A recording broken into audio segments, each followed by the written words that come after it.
नमस्कार, लोकप्रधान न्यूज चॅनलच्या स्टुडिओमध्ये सर्व प्रेक्षकांचे स्वागत आहे।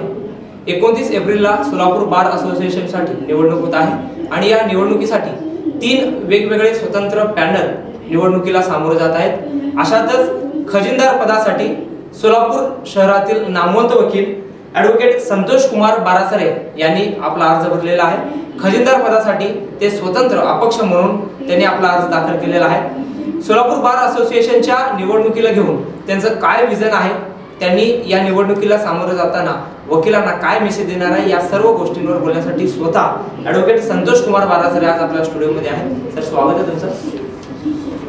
धन्यवाद। सगळे खरं तर 3 पॅनल असताना एक अपक्षाला आपण बोलवलात आणि मत विचारण्यासाठी संधी दिला, त्याबद्दल मी लोकप्रधानचं मनपूर्वक धन्यवाद देतो। सर, बूम तुमच्या हातातच राहू दे। सर्वप्रथम आता बार असोसिएशनची निवडणूक लागलेली आहे। खरं तर 3 स्वतंत्र पॅनल आहेत, तुम्ही अपक्ष खजिनदार पदासाठी का उमेदवारी दाखल केली, काय सांगा? पॅनल हे काही वकील एकत्रित येऊन पॅनल बनत असते, त्यामुळे जिथं सगळ्यांची मतं एकत्रित होतात तिथं पॅनल चालतोय। परंतु ज्या वेळेस पॅनलमध्ये काही संधी उपलब्ध होत नाही अशा वेळेस स्वतंत्रही उमेदवार निवडणुकीमध्ये उतरतात। पॅनलच असायला पाहिजे असं काही आवश्यकता नाहीये। सर, तुम्ही बऱ्याच वर्षापासून वकिली करता, तुमचं काय एक्सपिरियन्स आहे, काय सांगाल मतदारांना, जे वकील तुम्हाला मतदान करणार आहेत? बऱ्याच लोकांना सुद्धा माहिती नाहीये, पण तुम्ही कोर्टामध्ये काम करताय, तुमचा किती अनुभव आहे, किती वर्षापासून तुम्ही या क्षेत्रात काय? मी वकिली क्षेत्रामध्ये 2017 पासून आहे, 6 वर्ष माझा अनुभव आहे। खजिनदार पदासाठी 5 वर्षाची किमान अनुभव असण्याची आवश्यकता आहे, त्यामुळे माझ्या अनुभवाला अनुसरून मी खजिनदार याच पदासाठी उमेदवारी दाखल करू शकतो, त्यामुळे मी खजिनदार पदासाठी उमेदवारी दाखल केलेली आहे। सर, खरं पाहिलं तर तुम्ही अध्यक्षपदाच्या शर्यतीत सुद्धा आहे, तुम्ही अध्यक्षपदासाठी देखील नॉमिनेशन भरला असं, पण खजिनदार पदासाठीच का? मी आपला धन्यवाद देतो। हा प्रश्न मला आधी कोर्ट बारमध्ये विचारण्यात आलेला आहे, आपल्याला हा कसं काय क्लिक झाला मला माहिती नाहीये, परंतु उमेदवारी दाखल करताना काही अनुभवाची मर्यादा सोलापूर बारमध्ये आहे, त्या अनुषंगानेच उमेदवारी दाखल करावी लागते, त्यामुळे मी खजिनदार पदात पात्र असल्यामुळे त्या अनुषंगाने उमेदवारी दाखल केली आहे। सर, आता निवडणूक अवघ्या काही दिवसात आलेली आहे, विविध पॅनल आपापल्या परीने प्रचार करत आहेत, जे नवोदित वकील आहेत त्यांची भेट घेत आहेत, पण तुम्ही कशा पद्धतीने प्रचार करत आहात? कारण तुमच्याकडनं जी माहिती मिळालेली आहे आणि तुम्ही जे पत्रक तुम्ही तयार केलेलं आहे, खरं म्हणलं तरी सर्वच वकिलांना हे आवश्यक आहे। काय तुमचं रूपरेषा आहे, त्यामध्ये काय काय कशाच उल्लेख आहे, थोडं ते करा। खरं तर संकल्प माझा जो कॅम्पेन मी सुरू केला, मला सर्व वकिलांना वैयक्तिक घरी जाऊन भेटणं वगैरे हाही निवडणुकीचा भाग आहे, परंतु मला एकटा असल्यामुळे तो शक्य झालेला नाही। तर मी माझा कॅम्पेन जो आहे त्याचा एक सुरुवातीला वाक्य ठरवलं की आपला कॅम्पेन काय असायला पाहिजे। तर मी संकल्प घेत असताना माझा संकल्प हा आहे की संकल्प सेहत, सुरक्षा और सुधार का, हे संकल्प घेऊन मी पुढे आलो। वकिलांच्या सेहतसाठी, त्यांच्या प्रकृतीसाठी माझा पहिला संकल्प हा आहे की सोलापूरच्या न्यायालय आवारामध्ये बार कॅन्टीन कडून वकिलांना एक चांगलं खाण्याचं अन्न, पोषक अन्न मिळायला पाहिजे आणि ज्यूसची सोय तिथं व्हायला पाहिजे, हे सेहतसाठी माझी संकल्प आहे। त्यानंतर सुरक्षेसाठी मी विमा योजना वकिलांना सरसकट लागू व्हायला पाहिजे, ज्यात वकिलांना प्रीमियम द्यायची आवश्यकता नाहीये, हा माझा संकल्प आहे। याच्यामागचं कारण हे आहे की एखाद्या फॅक्टरीमध्ये काम करणाऱ्या कामगाराला विमा मिळतो आज, त्याची पत्नी म्हणा, आई वडील म्हणा, तो स्वतः म्हणा सुरक्षित आहेत, त्यांचा उपचार होऊ शकतो संकट समयी, अपघात समयी, परंतु वकिलांना तशी काय सोय नाहीये। त्यामुळे माझं असं मत आहे की सर्व वकिलांना सरसकट बार कडून एक अशी योजना राबवली गेली पाहिजे, हा माझा संकल्प घेऊन मी या निवडणुकीत उतरलेला आहे। आणि बरेच तुमचे काही म्हणजे संकल्प आहेत की न्यायालय आवारात पार्किंग, कारण सोलापूर न्यायालयामध्ये आपण बघतो की पार्किंगचा मुद्दा खूप गंभीर आहे, त्याचा देखील उल्लेख आहे की न्यायालय आवारात नियोजनबद्ध स्वतंत्र दुचाकी व स्वतंत्र 4 चाकी पार्किंग व्यवस्था करायला पाहिजे, नवोदित वकिलांना 3 वर्षापर्यंत सहाय्य निधी मिळाला पाहिजे, कोर्ट आवारात स्टॅम्प उपलब्ध व्हायला पाहिजे, हे काय मुद्दे आहेत प्रचाराचे? हे वकिलांच्या दैनंदिन कामकाजामध्ये जे त्यांना अडचण येणार आहेत ते मुद्दे आहेत। स्टॅम्प हा कोर्टामध्ये लावला जाणारा शासकीय फी आहे, त्याचे कोर्टामध्ये उपलब्धता वकिलांना व्हायला पाहिजे, हा एक वकिलांच्या व्यवसायातला मुद्दा आहे। दुसरा जे इतर मुद्दे आहेत ते दैनंदिन कामकाजाशी निगडीत आहेत। पार्किंगचा हा जो मुद्दा आहे, आपण पाहिलं तर खूप मोठा मुद्दा आहे असं आपल्याला वाटतं, परंतु जर आपण नियोजनाने जर विचार केला तर तो शक्य आहे। मला जर विचारलं तर पार्किंगचा हा अडचण सोडवण्यासाठी जर आपण जे आतमध्ये गाड्या येतात त्यांना माहिती नसतं कुठं पार्किंग करायचं काय आहे, तर जागा चिन्हांकित जर आपण केली दुचाकीची, चारचाकीची, आणि एंट्री पॉइंट वर जर त्यांना आपण सूचना दिल्या की ही गाडी इथं लागायला पाहिजे, तर हा पार्किंगचा अडचण पूर्णपणे सुटतो. आणि ह्यात अजून एक आपल्याला सहाय्यता हे होती की एंट्री पॉइंट वरती आपण त्यांचे डिटेल्स घेतल्यामुळे सुरक्षा ही कोर्ट न्यायालयाची वाढू शकते.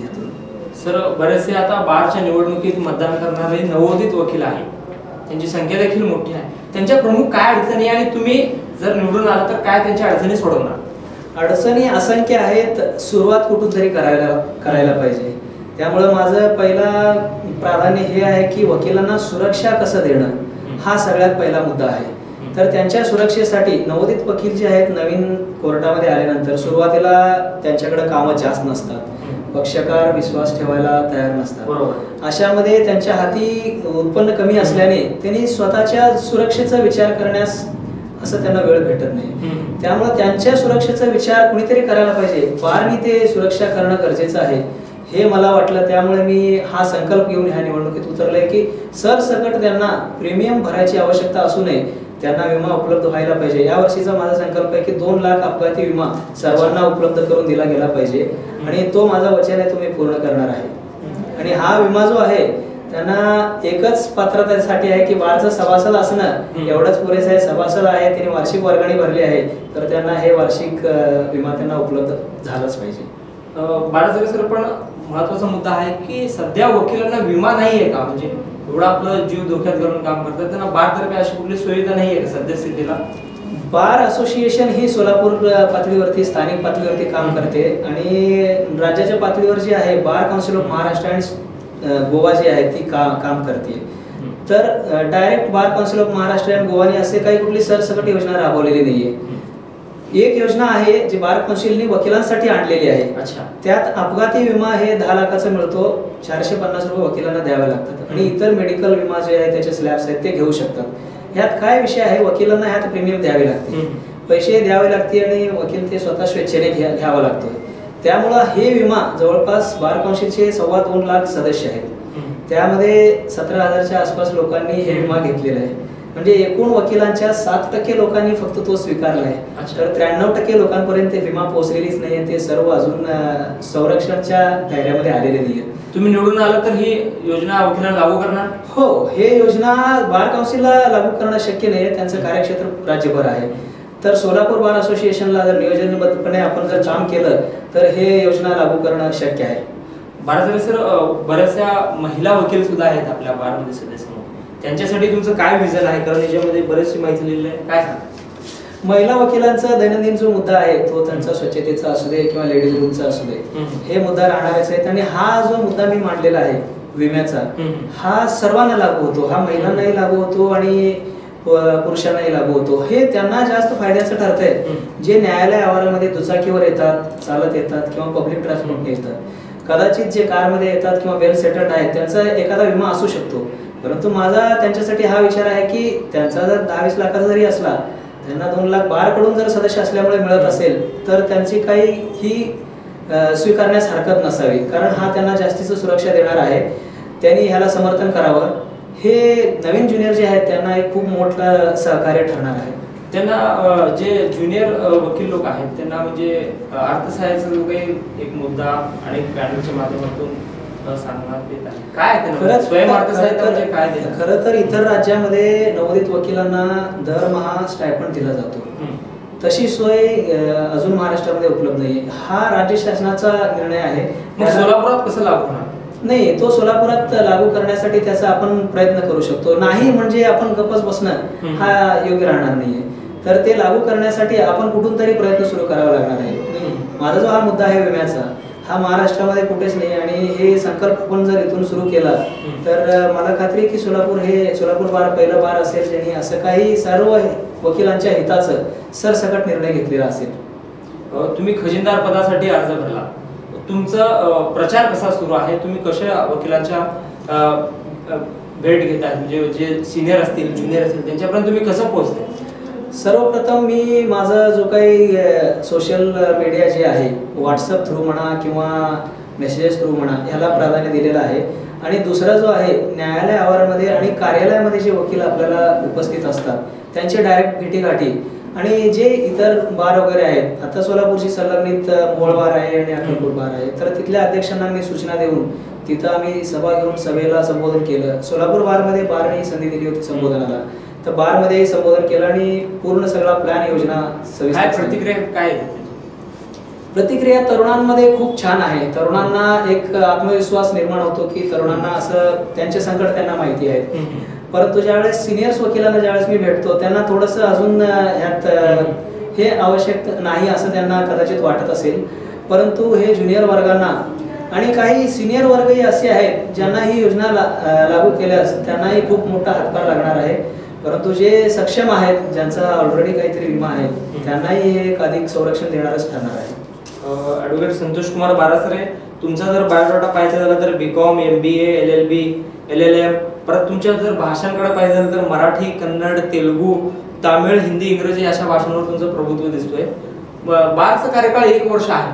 तुम्ही जे विजन दिलंय ते 1 वर्षात पूर्ण होईल असं वाटतंय तुमचं? विजन कसं आहे, जे आपण गोल सेट करतो त्या 2 प्रकारचे असतात. एक जे अचिवेबल गोल आहे, जे साध्य करण्यासारखं आहे, आणि जे भविष्यामध्ये आपण प्रयत्न करण्यासारखे. माझा जर संकल्पत्र आपण बघितला तर ह्या सगळ्यात काही याच्यामध्ये प्रयत्न करण्याचा उल्लेख आहे. परंतु विमाचा हा जो मुद्दा आहे, त्यात विमा देणे, संरक्षण देणे हा आहे. त्यामुळे तो 100% आपल्याला करायचाच आहे. तो सर्वात प्रथम प्राधान्य आहे, सुरक्षा देणे हा. जर इथून हा जर लागू झाला, 1 वर्षाला जर आपण दिलं, या वर्षी मी 2 लाखाचा संकल्प केलेला आहे, तर एकदा लागू झाला तर ते शाश्वत वकिलांना मिळू शकते.